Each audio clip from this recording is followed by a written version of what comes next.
Okay, we are recording. Bishi, how are you? I'm doing very well, thank you. How are you? I'm all right. I'm radiant and glowing. It's the sun is shining today, which is always a nice start to a Friday. I know. You look glowing. I feel like you're getting the sunlight on your face there. It is. I've just got it right as well because I'm in like this little shed at the end of my garden, and normally when I open the blind, I kind of go that really weird sort of transparent, like where I'm just glowing off the sun and like you can't actually see my face. So it's just right now. Actually makes me look like I've got a little bit of a tan. I think the white t-shirt's helping. So yeah, all is good so far. Well, before we get on with your playlist today, I just kind of want to ask you to cast your mind back over the last sort of 17, 18 months and just tell me how you found this odd time for all of us, I guess, how you found it both personally and creatively. Well, I think personally, there's been a lot of difficulties, and I think there have been for most people for whatever reason, whether that's family, career, kind of losing people to COVID. There's definitely been a lot of that's gone on. But creatively, I have found it hugely expansive. And that was completely unexpected. Like that first 3 months was so depressing and surreal for everybody. And I took to my studio and I was actually kind of jamming and experimenting with various pedals. Like I was making a sitar sample pack for a company called Lander.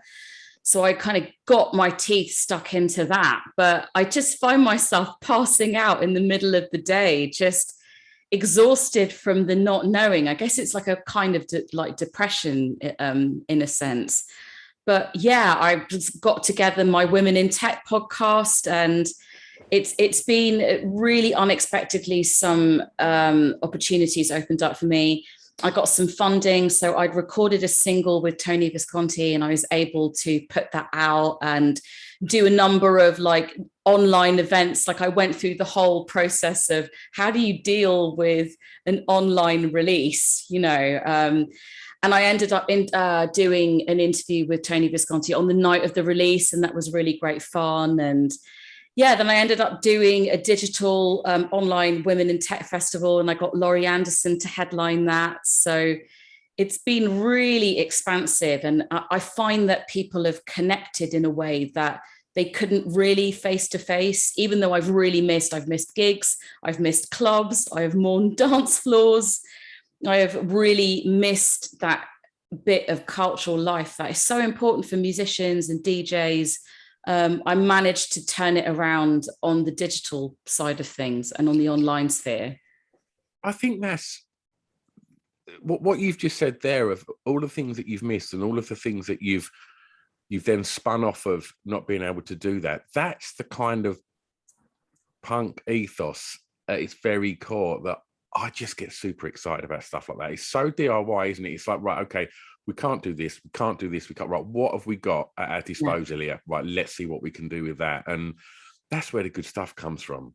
Exactly, yeah. And I started working with a VR company, so I've understood how to code VR into my Ableton projects, and I've just got like super nerdy and just, I went on music production courses. I kind of upped my skills on so many levels, and I think it's been really relentless and hard for everybody, but that's in a sense what has brought us all together. We're all going through this weirdness together, and really interesting conversations. I've connected with so many artists and had so many brilliant conversations, seen so many panels and things that I just hadn't really seen before. And I'm very much like a girl about town. I like to go out to things. I like to experience things. I'm very interested in other people and what they're going through and what their expression is, be that kind of music or bands or tech or whatever, And so I've really re-engaged with all of that in a way that I never thought was possible.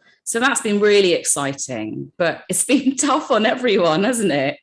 Yeah, totally. But all the things that you said you'd done there, was there a knee jerk, like quickly, as soon as we got told that this thing that was called lockdown was happening, and and all of a sudden, like I run a venue, and yes. that was closed, and it was like, oh God, like the shit's getting real here.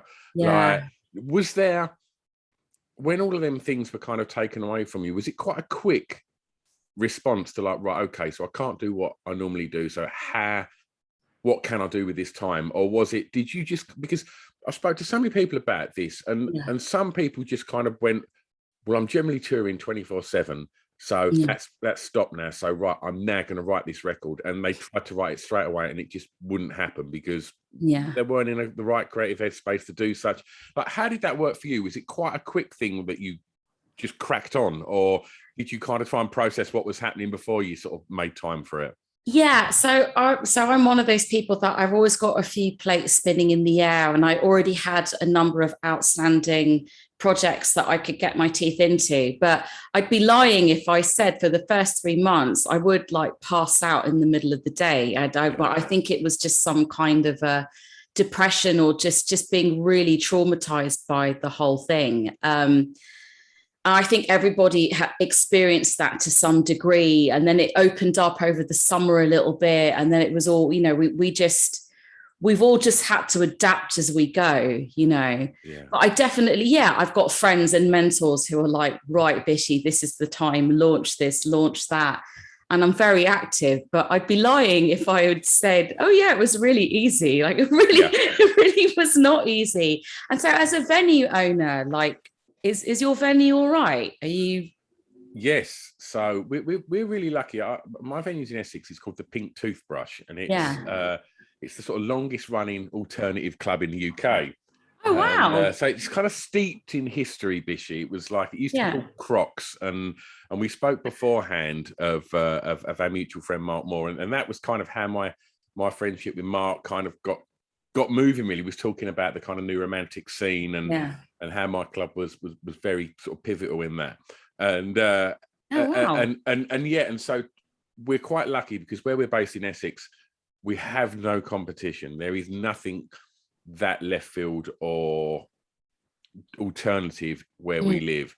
It's lots of kind of Towie type clubs, which isn't really what we're about. And so we've been really lucky that we've just got this kind of die-hard following, and they've just stuck with us throughout. And we're really famous for having a really dirty, sticky carpet, which I won't ask why. It's just stale beer and team spirit. It's just that. And anybody that's been to the club will always reference that I got stuck to the carpet, like, and so it's just been this ongoing thing for like 30 years. And so over lockdown, just beforehand, we had our carpets changed, and so we kept it and we cut it into small pieces and framed it, and we sold like 2,500 framed bits of our sticky carpet, which that was testament to the love and support of our clubbers, and it also meant that it helped pay our bills and to get us through it. So again, just using that kind of like, right, shit, we're in trouble here. How do we get around this? And that punk ethos, DIY kind of mindset of like, what have we got that we can do here? Because we can't open our doors, we can't play records. So and so we've been really lucky. We sat tight when everybody reopened, when they got the green light. We didn't. Right. We waited a month till bank holiday weekend just to kind of see if there was going to be any glaringly obvious mistakes that everyone was going to make, and we learn from that. And thankfully there were no glaringly obvious mistakes. It all seems to be returning to lots of joyous faces with their hands in the air screaming. Brilliant. I'm so happy. Oh my God, that's such a happy ending. I'm sure you must have gone through bits of that process and been like, fuck. Sorry, can I swear on this? Yeah, of course you can, yeah. You must have sat there and just thought, fuck, for a lot of the year. For every Friday and Saturday night for the last 30 years, that's been my home. Yeah. And I'd never, like, maybe I'd had like 2 weekends off a year where I'd gone on holiday, and it was like all of a sudden it wasn't there, and it was so strange and so surreal. And it's I'm there tonight, and I literally can't wait to get there, because it's not, I mean, everybody that's there, like, we've got glass collectors that have worked there 18 years. It's like a real lovely little family, and it's it shouldn't work, the club, Bishi. It's like it's this tiny little doorway in this small town, and it's got a ridiculous name, and we play really fucking loud, abrasive, noisy music, but it works. And it's lovely, because over the last 18 months so many people have turned 18, 19, sorry, 17, 18, 19. They've never been clubbing. Yeah. Yes, so I know. 2 years worth of these excited kids that are like, oh my God, this is a nightclub. This is what happens. And it's lovely seeing their faces experience it for the first time as well. So yeah, I digress. I'm banging on about myself. This is what this podcast is about. We're talking about you today. Okay. Right, let's start the playlist. Bishi, tell me the song that you think has the greatest ever intro, please. Well, a song that I think has one of the greatest intros. No, that's not what I asked. I want this. I want that. Oh, you can have some honourable mentions. Don't swerve it. Come on. Okay. So the song with the greatest intro is Ain't No Mountain High Enough by Diana Ross and the Supremes. It's absolutely epic. And my drag queen wife in LA, I saw her lip sync to this once in a club in LA. And it's just always stuck out for me. It's always stuck out. I think it's her spoken word intro and, you know, the softness of her delivery around those words. And then the epicness of the brass and the strings and the orchestra. And I think it was on an advert when I was a kid. I think it was on a DHL advert. It was. Right, yeah. So that's where I recognized it from. And I always thought it was epic. And it was those days where there was, you know, it was like in the 90s, so I couldn't like Shazam it or anything. But I remember being in this club in LA and my very glamorous drag queen wife, Phyllis, lip synced it, and it was beautiful. Oh, it's a glorious record. And the intro, once you've heard it once, you know what's coming. You get that payoff because when it drops, oh my God, it's just euphoric, isn't it? Yeah, absolutely. It keeps going. Euphoria is the word for that song. It keeps going up and up because it's not just the intro, then it's the chorus, and then it goes it modulates in the brass to an even higher key, and you're like, oh, okay, we really are like climbing up the mountain here. So yeah, it's extraordinary. Have you seen Diana Ross live? I haven't. Do you know what? I was going to get tickets for the arena tour. Isn't she? Yeah. I really want to go. I just think like I love divas and the history of kind of 20th, 21st century divadom, but she is up there as being one of the people who created the modern day diva as we know, you know, 100%. And it was growing through the Supremes. So she was definitely sort of schooled during the Motown era. But what happened during the 70s and then her being involved with Nile Rodgers and everything, it just went to this other level. I mean, you had Cher on one side and then you had Diana Ross on the other side. And then you had people like LaBelle who were doing the whole Afrofuturist thing. They were inventing the kind of Afrofuturist diva, whereas Diana Ross was doing the classic diva, like what we all think is diva is Diana Ross, right? The like big hair, the fishtail skirt, the big furs, the, you know, like ripping your coat open, like all of that kind of stuff, all of that language. Yeah. So yeah. I watched, I don't know if you saw it, there was a documentary on about 2 months ago about the Bee Gees. And did you watch it? Yeah, love. Oh my God. And when they got to obviously like Barry writing for other artists, and for me growing up, I'm 48, so I think I was probably at that point where I was getting a little bit fussy with my music. And I remember like loving the Supremes, loving Diana Ross, and then Chain Reaction come out and I was just like, oh, I don't know if I like this. This is like pop music. I'm too cool for pop music now. It's just been a ridiculous tit of a teen. And I watched that documentary and they played that little clip of Chain Reaction. And I just thought, I need to go and re-listen to that. Yeah. It's amazing. It's such an incredible pop record, Chain Reaction. And it builds and builds and builds. And one of her best vocals as well, I think. Yeah. But it's interesting because I could imagine the Bee Gees vocals on Chain Reaction as well. Yeah. And I've noticed that with a lot of the songs that they've written, you can completely imagine them singing it. Like I didn't realize that they'd written the intro song to Grease, which I think is like, I'm not, you know, I mean, like I loved the musical as a child, but I still think that intro is a fucking great song. it's been chosen about 3 or 4 times on this podcast. Really? Just that, because Frankie Valli performs it. Yes, yeah. Just that. Ba, ba, da, Yeah. What a call of arms. Yes, you know what I mean? yes, absolutely. And another great intro as well. Yeah. And I loved that Bee Gees documentary. I loved it when they had footage of, they recreated the dance floor from Saturday Night Fever as their touring stage. That is so great. And they all had like choreographed dance moves on it and kind of how they walked on stage. Yeah, I love it. Absolutely love it. Wonderful. Bishi, track 2. I'm going to take you back now. First song that you remember hearing, please, that had an emotional impact on you. So the first song I remember hearing that had an emotional impact on me was the intro from The Jungle Book by George Bruns.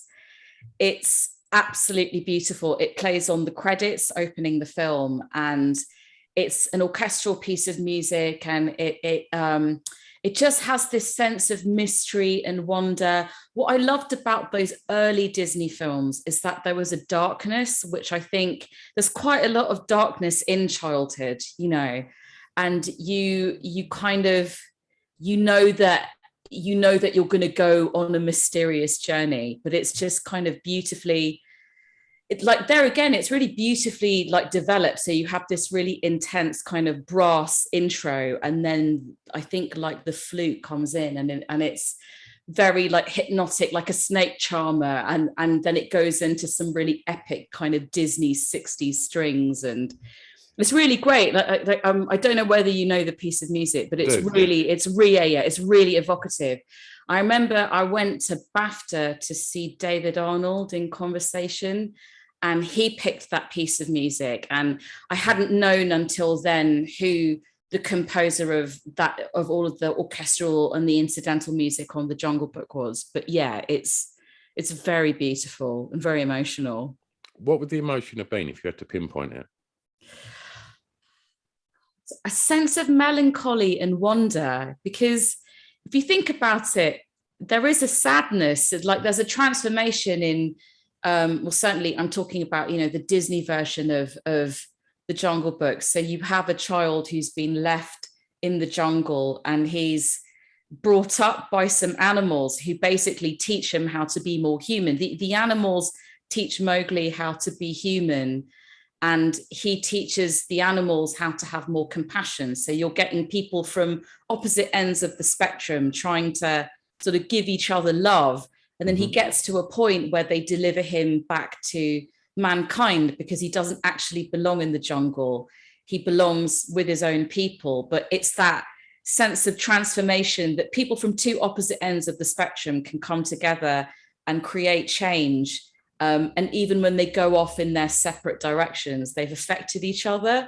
And that's what a great relationship is. It's really emotional when I'm talking about it. Like that's what a good relationship is. You come into each other's life through whatever situation, and you impact each other in a really positive way. It's really emotional. It's really... So where would you have seen that first? Like, where was home? Where was growing up, Bishi? So growing up was in West London, in West Kensington, which is where Hanif Qureshi based the Buddha of suburbia. I grew up in a block of flats, which is opposite a pub that the Sex Pistols played one of their first shows. It's called the King's Arms now. It was called something else. Julian Temple actually interviewed me inside that pub for another film project of his called London, the Modern Babylon. So I remember being a tiny person watching it on a VHS player. And like speaking of punk, like maybe, I don't know, like you cross the street and then it's the King's Arms. I wish I could remember the name of that pub, but yeah, very much in Punkville. I mean, years after, you know, but yeah, that's where I grew up. How was it growing up in West London? It was a very interesting intersection. I grew up on the intersection of a very, very busy road that took you to the suburbs, which is where all of the Indian community that I grew up around were around. And then, you know, really near the A40 flyover. So then it was really quick to get into town. I feel lucky that I grew up in a very multicultural way.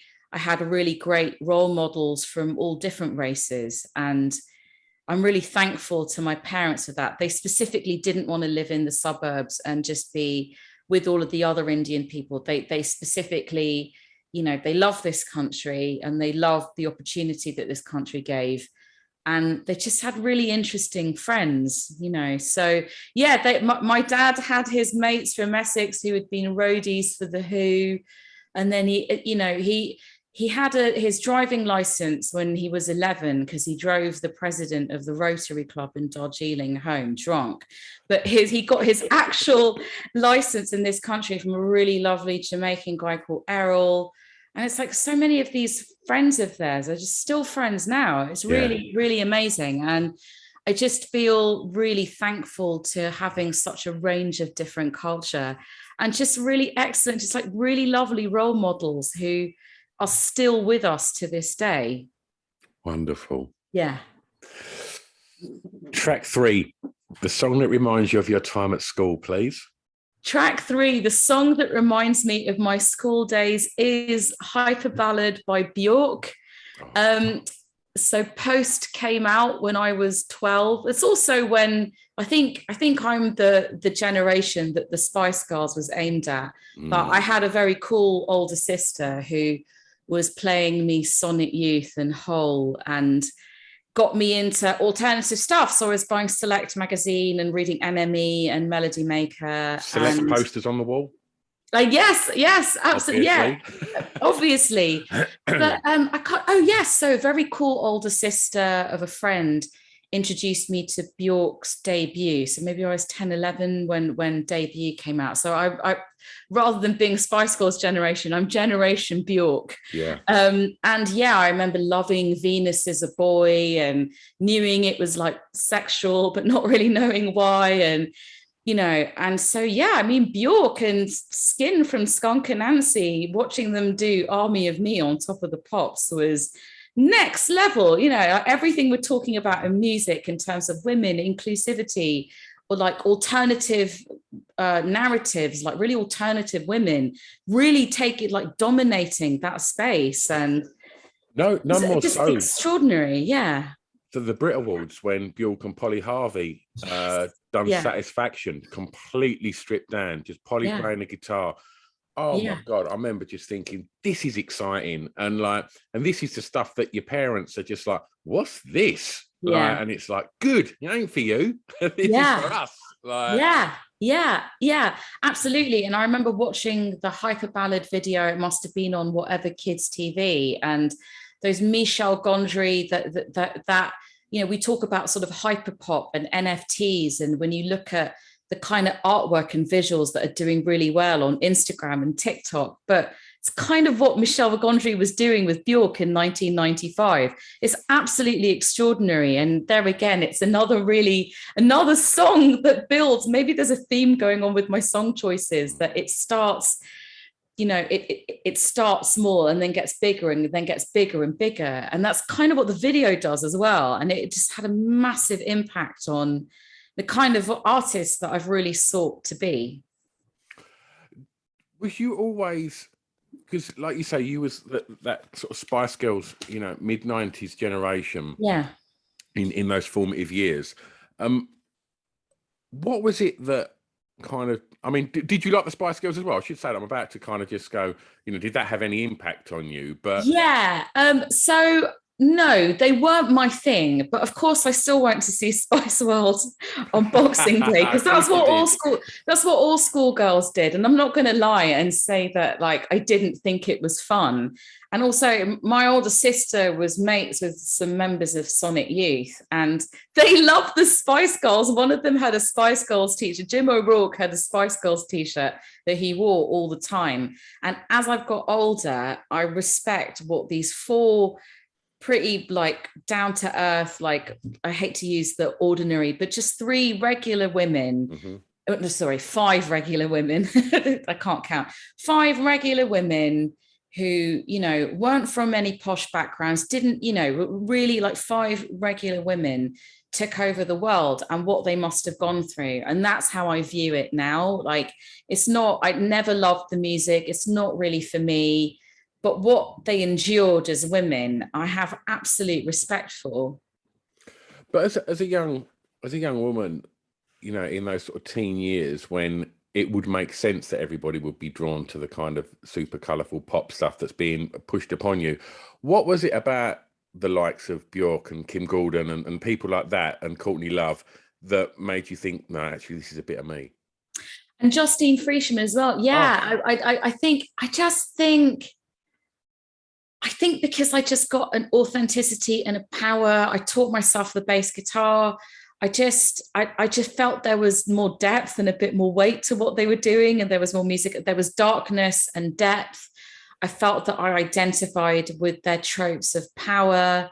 I felt like it made me, absorbing their music made me feel like I could be more of myself, even though I didn't necessarily know what that is, you know. And so like I was going to school in Baker Street, and I'd route back through Soho, and there would be, you know, there was that poster, there was that vintage poster shop. So there would be shots of the Ronettes and Emma Peel. And obviously, yeah, there were all of those cheap bookstores with all of those Taschen books. So I would sit and flick through the Thierry Mugler book and the Jean-Paul Gaultier book. And on Sundays, the Sunday Times Style, it was edited by Isabella Blow, who I met, and, you know, and Philip Treacy, who I've also met, and Nick Knight, who I've been shot by. And so there was this really powerful, definitive couture imagery, and it just spoke to me. It made me feel like I could be more of myself, more than the Spice Girls. But it's all right. You're allowed to like bits of popular culture and really avant culture. And I think we've got to a nice place where you can like a bit of quote unquote like shit TV, you know, like you can still enjoy British Bake Off, but then you can enjoy like a really weighty documentary on David Lynch on Mubi, but I can still like Great British Bake Off and Gogglebox. Like, do you know what I mean? I think it's good for everyone to have a little bit of both. But yeah, it's just more like the darkness and the authority, and also from women playing their own instruments, that appeal to me more. Yeah, absolutely. You know, you mentioned that it's all right to like that, and it was okay to like Elastica, and it was okay to like the Spice Girls at the same time. Yeah. For me, it felt, I mean, I was probably like 18, 19 around the mid 90s, and it was an incredible time to be an indie kid, which I was. And it felt like, you know, everything was super exciting, but it also felt quite tribal in regards to like the youth cultures were quite sort of defined, you know. It'd be like, right, there's a raver, that kid's a Britpop kid, you know, that kid's like a metalhead.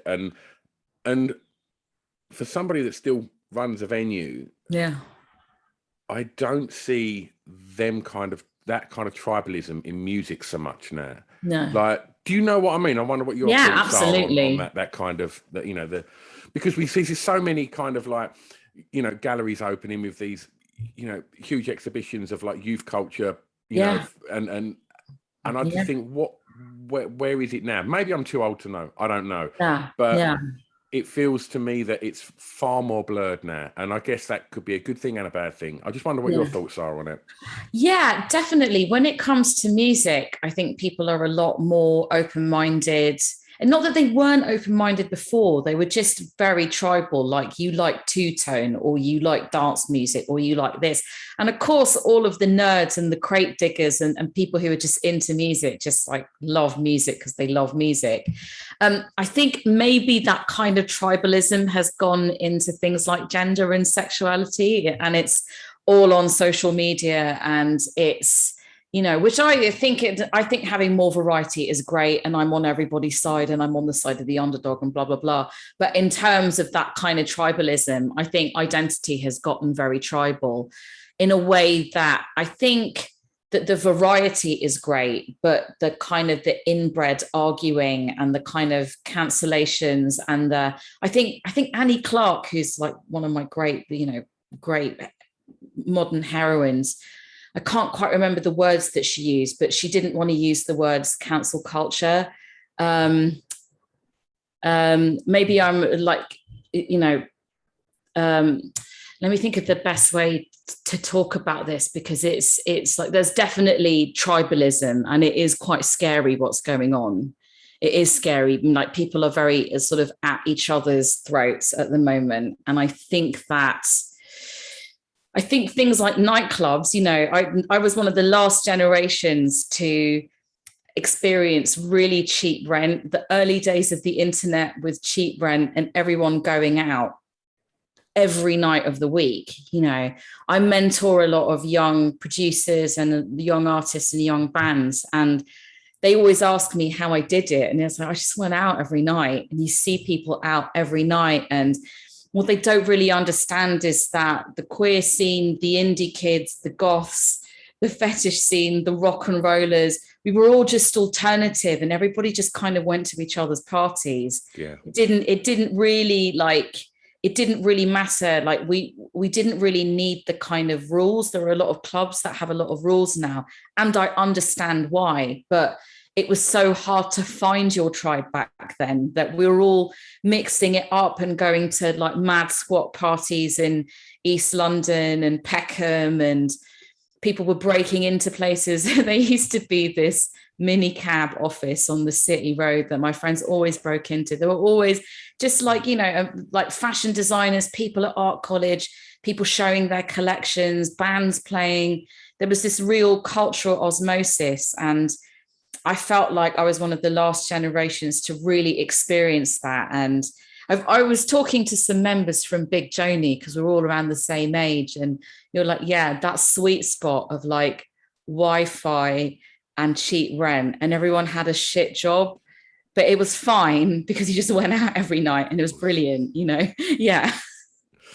And so before we move on, just to sort of stay on school for a little bit. Yes. How was school? I didn't have a very good time. I went to a girls' school. There are a lot of incredibly wealthy girls there, and it was very cutthroat in terms of like all the rich girls sat on the top of the pyramid, and it's sort of subconsciously all of the poorer and all of the like young girls of color, like everybody was further down the pyramid, and it was mercenary, and I fucking hated it. But however, what was great was that I started playing in bands when I was 14, and I was discovered, quote unquote, discovered by the performance art band Minty, who were founded by the late Lee Bowery. And so I entered into this very alternative world of queerness and performance art and people doing drag and people gender bending with identity in a way that was, for me, it was like, I just wanted to find who's the version of Andy Warhol's Factory. And I kind of ended up entering into that world.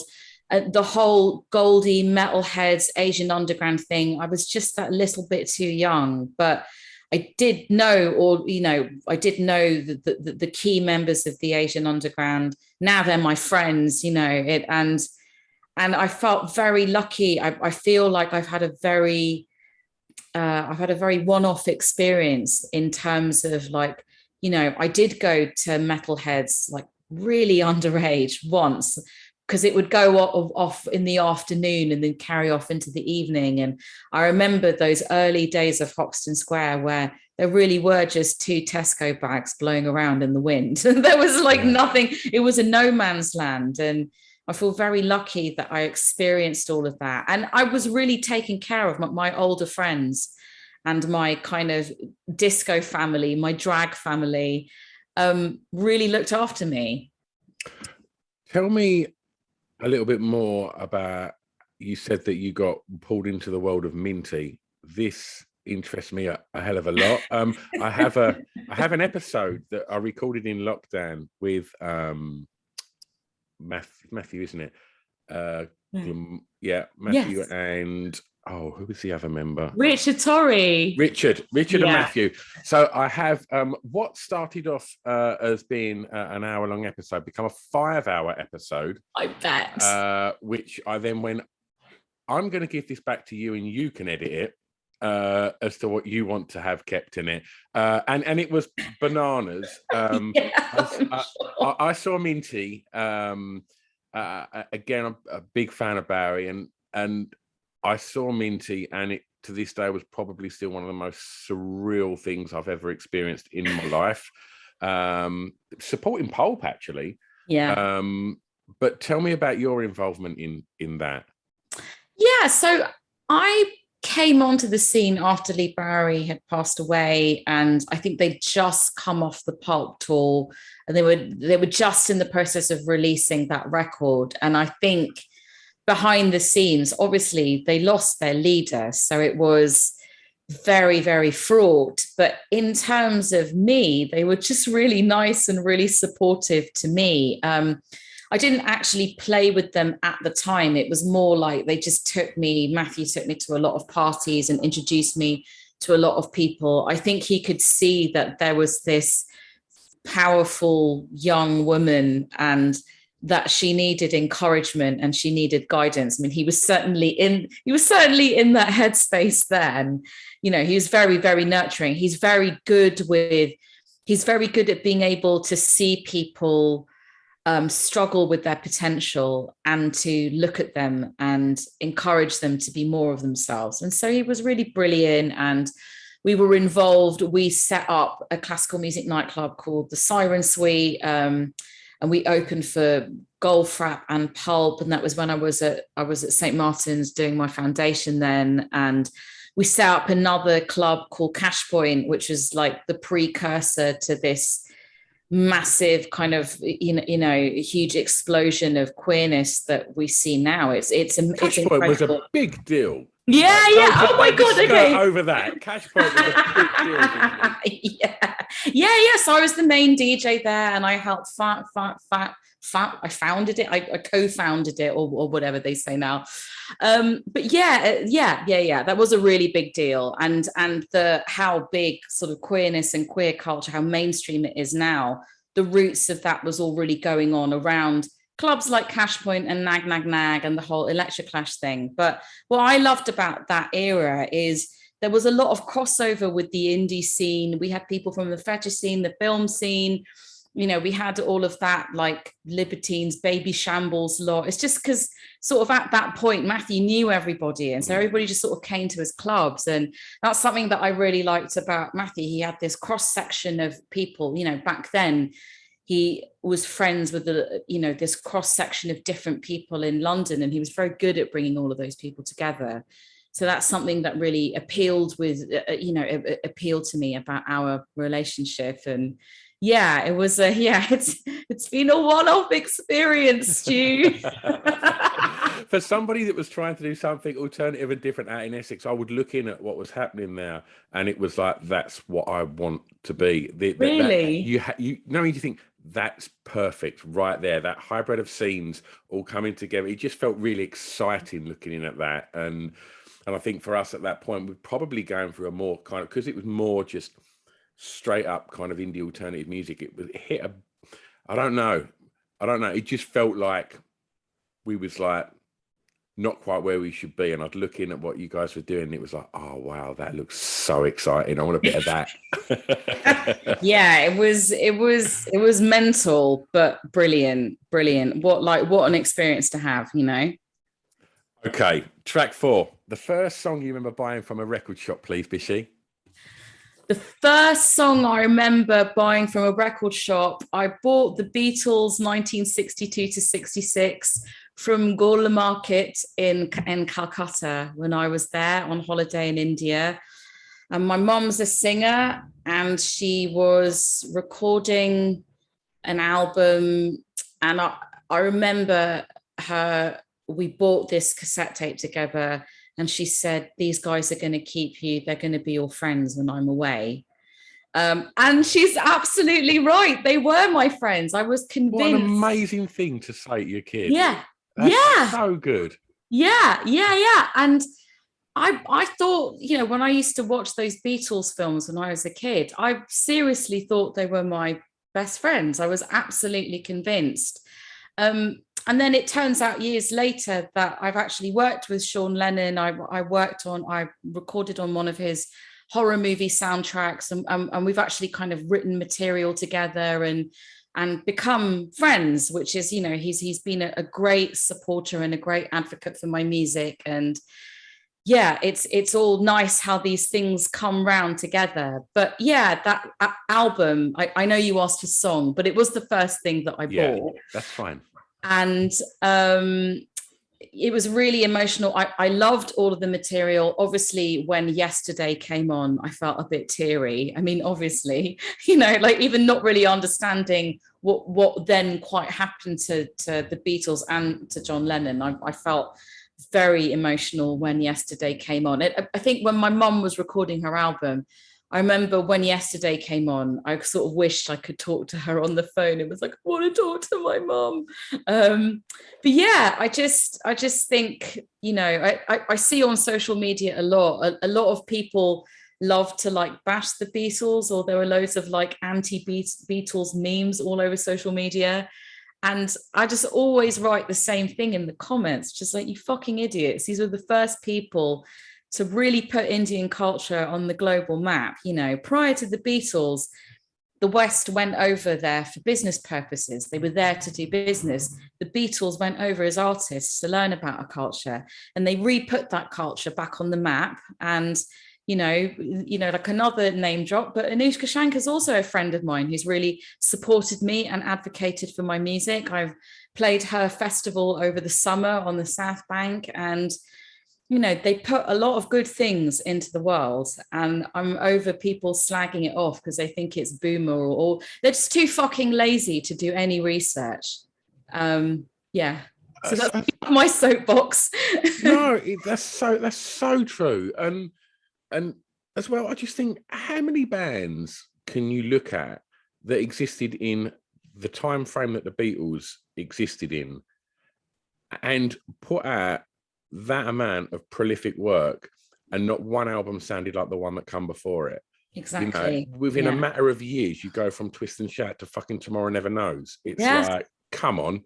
Like, yeah, I've never understood that kind of bashing the Beatles thing. It's like, you don't like anything that the Beatles have ever done. It's like, come on, don't believe you. Don't believe you.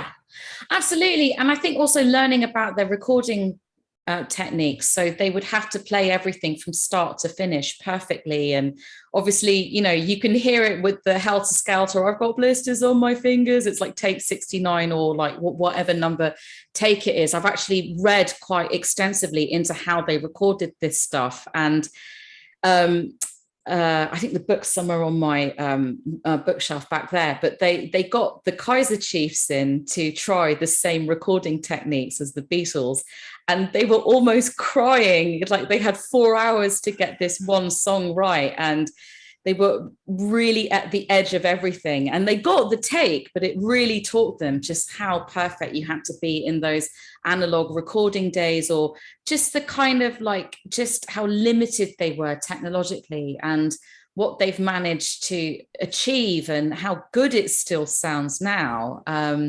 It's fine. Like, it's really nerdy chat. Not like, I know like most musicians and nerds and sound people, everybody respects them because of what they actually created. But I'm over the anti-Beatles memes because I just think, most of the people who laugh at them think they're really progressive. And it's like, well, if you think you're progressive, then you should know that these 4 guys from Liverpool, they're again like just normal dudes from Liverpool. There's something in them, like India appealed to them, and they would have gone when India was in quite a difficult time politically, and they went there as students of a culture. So, and that affects me. It's affected everybody, but it certainly affects me in terms of like putting Indian culture on a world stage from a really beautiful perspective. Okay. Track 5 it is now. I'm going to ask you to tell me, please, the song that soundtracked your years clubbing. The song that soundtracked my years clubbing, I'd say Get Your Freak On, Missy Elliott. That's a tune, isn't it? It's, I mean, just incredible. So that kind of early aughts, that Timbaland, the early Neptunes, Aaliyah, Missy Elliott, Mary J. Blige. It's a very different sound palette to everything I've picked, which is why I decided to go for this song in particular. But I mean, my God, what they were doing production-wise, what they were doing with their looks, with their videos, there again, like 20 years on, it still looks and sounds like the future. You know, I'm on TikTok and I watch reels and stuff, and you've got a new generation and they're completely remixing all of that Missy Elliott stuff. And it's not that they're, you know, that they're just dancing to it. They're doing other things. They're doing really interesting things with their looks, and they're doing really interesting things choreography wise. But that's the power of that, of Missy Elliott, is that 20 years later, people are still referencing and remixing it. And I think she did a performance at the VMAs like a couple of years ago. I mean, it just absolutely blew me away. I don't know if you've seen it, but the last scene is insane. So they've got this Roswell scene where there's a spaceship over the arena stage, and then there were like people dressed as scarecrows and her on the top of the hay bale in some insane straw hat and like a farmer's outfit, like really rapping. And then this alien falls out of the spaceship. It's like, what were they smoking? This is so amazing. Not just from the choreography and from the production point of view, but what were the initial like show production meetings? It's like, so we've got this, you know, like we've got this idea. She's going to start in a mirrored hallway with a load of like femme sex bots, and then we're going to blow her up and she'll fall into the audience. And then she's going to be rapping on a hay bale. Like, what the fuck, you know? It absolutely incredible. Actually, in lockdown, I got masterclass and I did Timbaland's beat making masterclass. Okay. Yeah. That's the sort of fan I am. And yeah, I actually, you know what? I think she follows me on Twitter. I think I should send her my music, right? 100%. 100%. Why have you done it already? Yeah, no, I know. I there again, they were using kind of Arabic music. I think from what I remember, her and Timbaland had their studio above an Arabic barber's, or like, you know, like it was in a very kind of like multicultural bit. I don't know what American city they were, but they had this tiny studio, and they would overhear the sounds from the cassettes and from people's different cabs and stuff. And I think the guy, when the things, they asked him to say, can you sing Get Your Freak On? And he was like, no, I don't really do that, you know. So he just sang that. And I know that Timbaland's sound palette, he's very into like non-Western scales. And, you know, he was able to capture the spirit of Asia and the Middle East through hip hop at that time, like better than a lot of us could do it. And I think that speaks to the power of like cultural subversion, and sometimes other people can look into your culture and see something special and you know, use it, appreciate it in a way that you can't do it for yourself. Totally. And it's a banging tune. It really is. I mean, before you got into sort of DJing at clubs, and you just, you know, in the kind of early years of going clubbing, what did you want from a night out?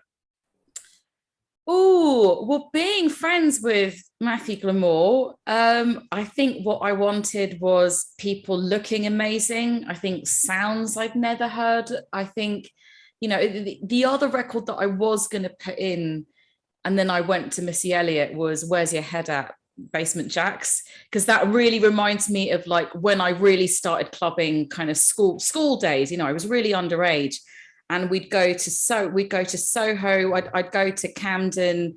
In the Stables Market, they had all they had like, 5 vintage garments for 20 quid. So, you could pick up some incredible labels and some incredible items of clothing, like 5 for 20 quid. So, and then we'd dress up, and then we'd either go to the Astoria or we'd go all the way down Soho. We'd go and see live bands in Camden, and then sort of end up in house parties in East London. I wasn't really doing the South London thing that much yet, but that really brings back that being very underage, getting into clubs anyway, because all girls read and are just a lot more mature than teenage boys. Really, like vodka, lemon and limes and Smirnoff Ice. Oh my God, it's all coming back now. But yeah, and there again, I'd mix it up, going to all of the gay clubs, going to GAY. Yes, I'm admitting that. Going to more of the underground gay clubs, kind of Madame Jojo's. But then going to things like Club Kitten and like, Dingwalls, and just really, really absorbing. I think that film Velvet Goldmine had just come out. And so there was that sort of appreciation back for glam rock. And then it was the end of the Britpop thing. But then all of that kind of garbage, 9 Inch Nails stuff was happening. And then all of that, all of that dance music, Basement Jaxx, Chemical Brothers, all of that was coming up when I started underage clubbing, and it was just really exciting. Was you confident? Yes and no. I think confidence is a multi-leveled, it's like a tiered cake, isn't it? So I definitely had a lot of guts in terms of, I knew what I wanted to go for, but I think your self-esteem and your confidence is like an ever-changing thing, and you just have to work with it. So yeah, I had massive insecurities then. I'm more aware of the things that I'm insecure and I'm scared of now. And I try and treat it with a bit more love and respect. Yeah. Everyone's going through it, right? 100%. Yeah. 100%. Well, take you home. Track 6. Favorite song from an artist from your home county, please. A favorite song my favorite song by an artist from my home county. I thought about this long and hard. It's Lady Stardust by David Bowie. And it's because I grew up so close to the Hammersmith Palais, which is obviously where the last Ziggy Stardust show was. It's a beautiful song. It's a really hard song to sing as well. Bowie was such a fantastic vocalist. I think what I love about Lady Stardust is, there again, it has queerness and gender and live music and people getting up on stage and performing. And those 4 things are huge to my story and huge to my experience, even though this song was written like, definitely a decade, at least a decade before I was born. There's something about what the whole Ziggy phenomenon encapsulates in terms of the effect that it's had on all of us, really. Although I prefer late Bowie, I prefer his Berlin period, and I'm so lucky that I worked with Tony Visconti, and I have him as a friend and a mentor. There's something about that song that I think is very evocative and emotional, and the lyrics are beautiful as well. Really, really beautiful. I want to ask you in a moment about working with Tony Visconti, because let's not just brush over that. Yeah. Tell me about your relationship with London. Like, how's that changed over the years? Have you fallen out of love with London and fallen back in love with London? How's the relationship been? No, I love London, but I really don't think it's the way that things are. It's become a city for the super rich, and it's just become so expensive. I'm lucky. I have roots here. I have family here, and I find it hard. So I think if I find it hard, what does someone who's moved here, or someone who's had to set up shop from another town or another country, what are they going through? You know, the things that I love about this city, the small grassroots venues, the small tiny boutiques, those small pockets that you can go to and sort of live. It's still full of interesting people and interesting things, and there's stuff to do every day of the week, and I love that. But you know, the rent is so expensive. Just basic living has become so difficult for people, and I really mourn that. It's like everything has just become one giant members club, you know, and it didn't used to be like that. I think explaining to people what pre-gentrified London was like, yes, it was dangerous, and no, it wasn't fancy, and no, you couldn't have a latte on every street corner, and you know, you did have to wait for very shit buses and shit areas, and you know, there was an element of danger, and I don't think that's just because I was a teenager or a young woman. You could really feel the tinge of danger. Like I remember living in Haggerston kind of long before it was the like Haggerston / what some people call Fagiston.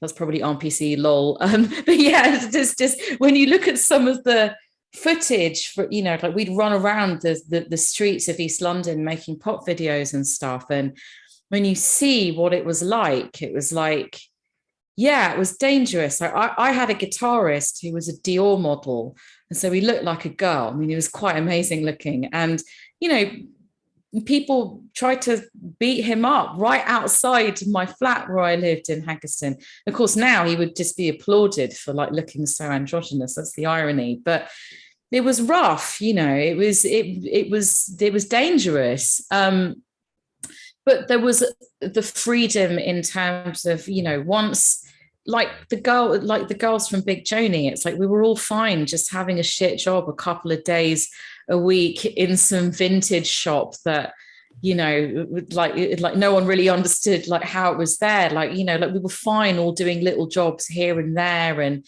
then the majority of our week, we'd be able to be creative or like explore more creative endeavors. And as I say, like the young, you know, artists and producers and people that I mentor now, you have to have a full-time job all the time and be, you know, being a slave to a Spotify algorithm where you're supposed to have a new song and a new video and a new campaign every 6 weeks. It's like, how the fuck do you manage that, you know? And I think this is all keyed into just how expensive everything has got in London. And so I mourn and lament that. And I think that why I'm so passionate about creative people getting together, like, you know, podcasts, people getting together and having a space just to talk a bit, in some kind of like one-to-one, like, you know, even though like we are like on Zoom now, this is a real conversation. And sure. The reason that I favor this is because it's making up for all of those spaces that I feel have gone. I think the one thing that I love about podcasting, and just quickly, Bishi, everything you just said there, I completely agree with, and I think you put that so well then. Thank you. And for me, I growing up watching so many music shows that no longer exist, and there's very few music shows even on the television anymore. Yeah. And what I do think is missing from television and radio is long form conversation. And if you get somebody that you're really excited about that are going to be on Graham Norton or Jonathan Ross, unfortunately, I mean, there's a place for them shows and I've watched them for years and that's cool, but come in, sit down, tell us an anecdote, have a quick chat with the guest that's sitting next to you, what you plug in, next guest. Don't get anything from that. And and it always just seems very fast. And I watch my kids' thumbs on their phones and they're super fast. And it's like, maybe it's just my age, I don't know. But I like the idea of a podcast. It's like, right, well, look, for the next hour, we can just have a chat.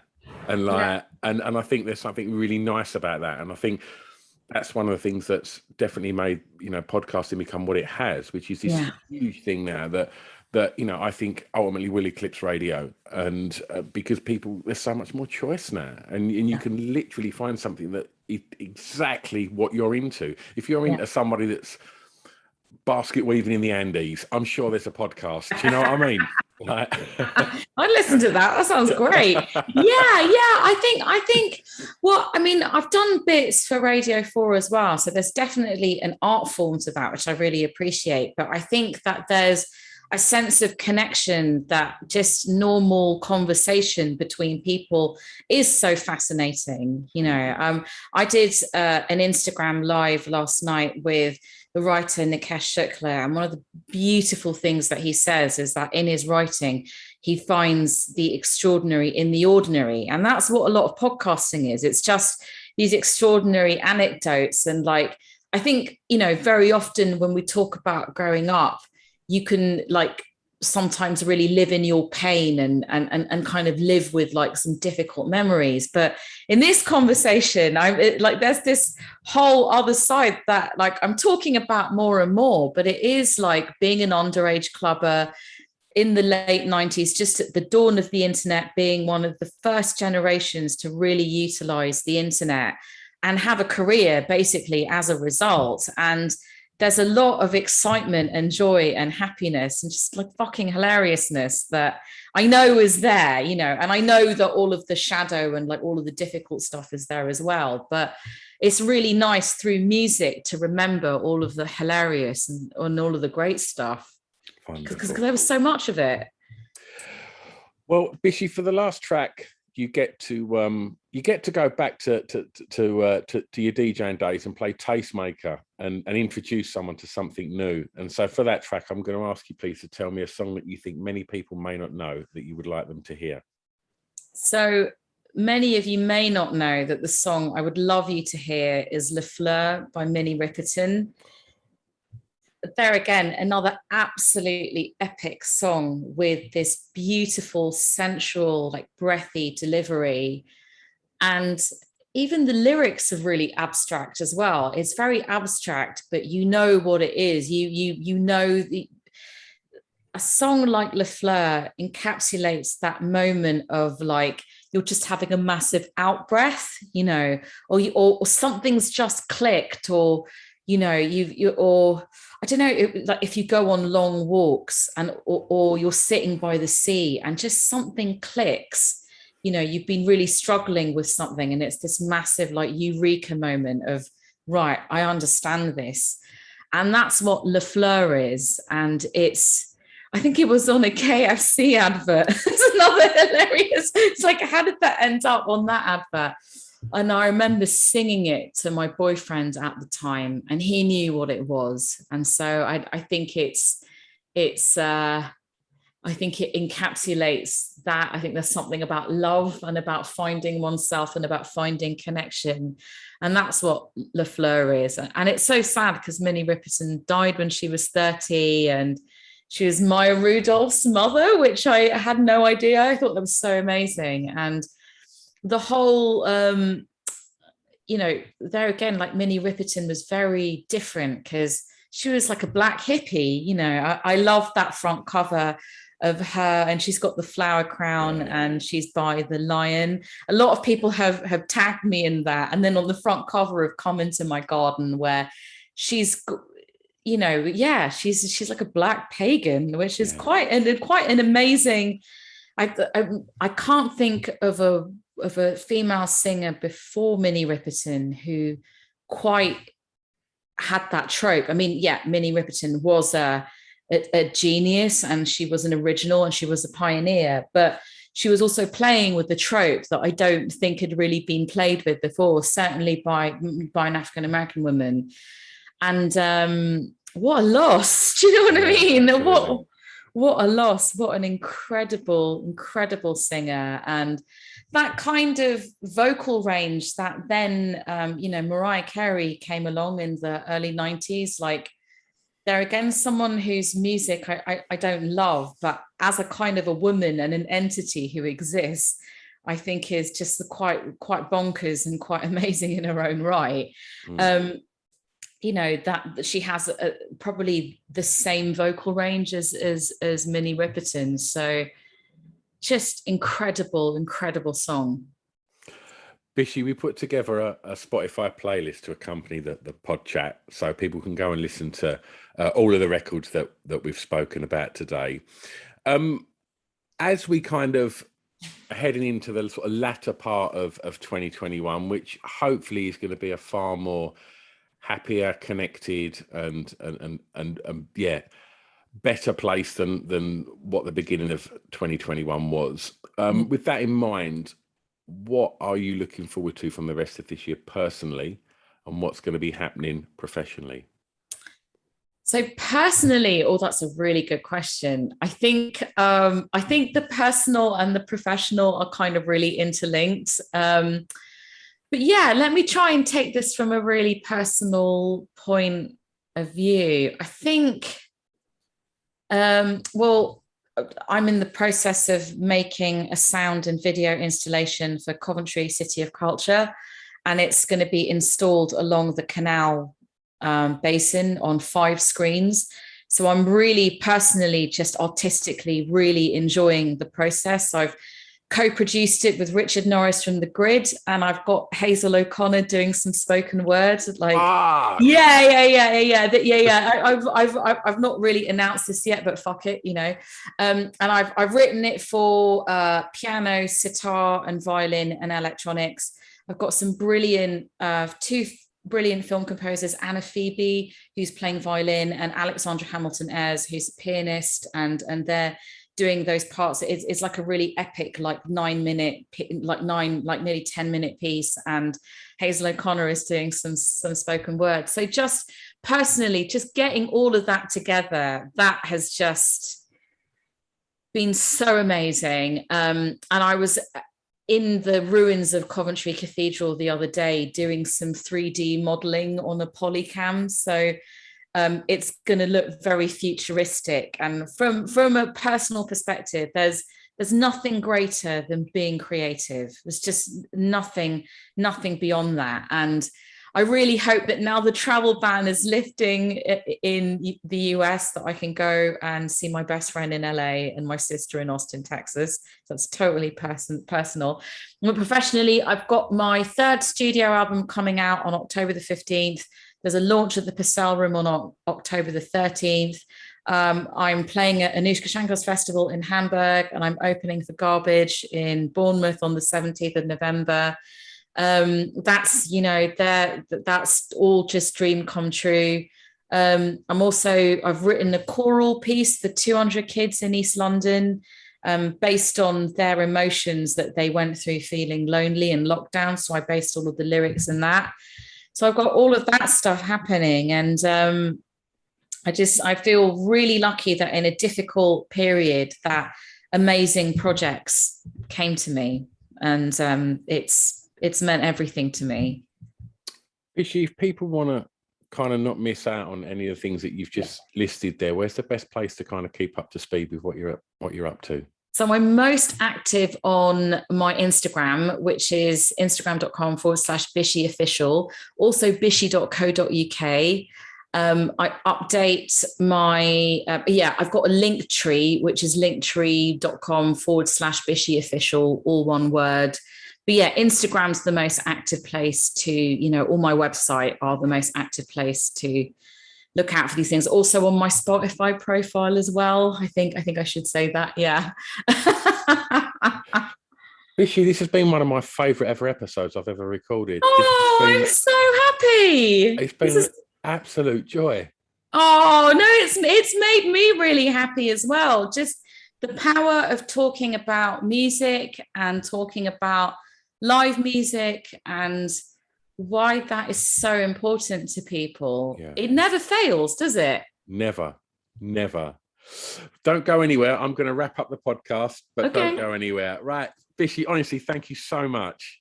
Thank you.